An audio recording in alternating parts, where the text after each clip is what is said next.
प्रावधान तो राम जी की लीला रहेगी और हम सब उनकी लीला का दर्शन करेंगे।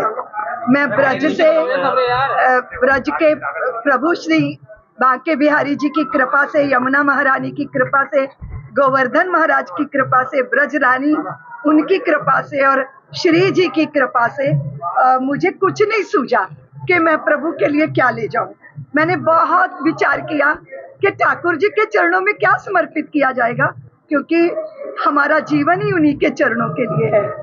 फिर लगा कि ब्रज के रज और यमुना के जल से श्रेष्ठ धन कोई नहीं है, इसलिए वो ब्रज की रज और यमुना का जल लेकर मैं अयोध्या जा रही हूँ और ब्रजवासियों का स्नेह और वो श्री राम और श्री कृष्ण कभी राम बन के कभी श्याम बन के चले आना, प्रभु जी चले आना, तो वो एक ही तत्व हैं।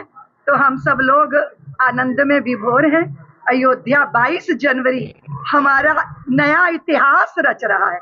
आप जानते हो, हम इतिहास बनाने वाले लोगों में हैं, इतिहास और कहानियां रचने वाले में, रत्नाकर गंगा जी को भू पर लाने वालों में से हम लोग जीवन के परम उद्देश्यों को नभ से धरती पे लाने वाली परंपरा के संवाहक हैं। इसलिए भारत की शान के लिए और राम जी के आवाहन के लिए सारा ब्रज और सारा भारत, सारा विश्व एक हुआ है। यही परमानंद है और मैं अभिभूत हूँ, कुछ कह नहीं पा रही। अयोध्या की यात्रा प्रारंभ कर रही हूँ। सपना साकार हुआ है जी, सपना साकार हुआ है। सबका तप, लोगों ने कहा कि शिखर अभी नहीं बना, तो मैंने कहा कि शिखर हमारी तपस्या और कलश हमारा श्रम है और आर्त हृदय का घंट नाद से क्या कम है। हम घंटियां बजाते हैं मंदिरों में, लेकिन 500 साल से हमारे हृदय आर्तनाद कर रहे हैं। वो प्रभु ने सुना और हमारे ऋषियों का, हमारे कार सेवकों का, साधु संतों महंतों का बलिदान जो रहा, उससे हमने पगडंडी बनाई। धर्म के प्रति हमें अभिमान है, उससे हमने मंदिर की दीवारें खड़ी की हैं।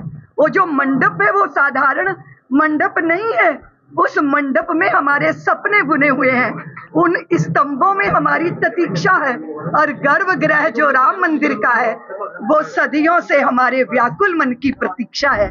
इसीलिए शिखर भी बनेगा, ध्वज भी चढ़ जाएंगे, अंतर मंदिर पूर्ण है, बाहर भी पूर्ण होगा और धर्म द्वेषियों का घमंड अंड अब चूर्ण होगा। इस भाव के साथ धर्म ध्वजा वाहकों का दर्शन करूंगी, संतों का दर्शन करूंगी और 22 जनवरी को जब पट खुलेंगे भगवान का दर्शन करूंगी। जीवन धन्य, सार्थक, पूर्ण, परिपूर्ण ऐसा हो जाएगा।